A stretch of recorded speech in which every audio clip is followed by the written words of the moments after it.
gather together as a community from the Gikuyu, and you are verified, called the name Mungeki.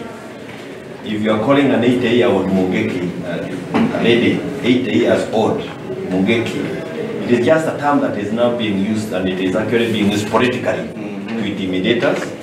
And Your Honor, I agree with what you have said. We will be here on Wednesday, but also bear in mind that 8-year-old person coming back and forth, and the level of intimidation that is now with them is really uncalled for.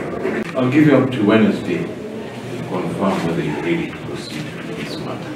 Prosecutor. Right. Mention Wednesday, 7th February. The only label they are being given is that of being a member of Mungiki. And so we are therefore here to dramatize and say that culture must be allowed to thrive in its original nature, whether it is pleasing to you or not. Yeah, we were coming here for hearing, but unfortunately the prosecutor is not ready about it.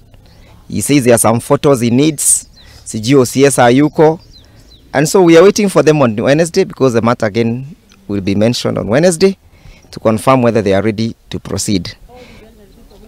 You must understand that our clients are elderly people, over 80 years and above. Everybody that you see here is an accused person.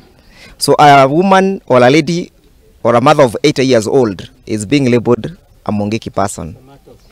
And therefore we are telling the government that be, or the power that be, there is no amount of intimidation, harassment or embarrassment that will stop us from saying. Na ripoti yo kuma kuri kauntini ya Muranga ituweka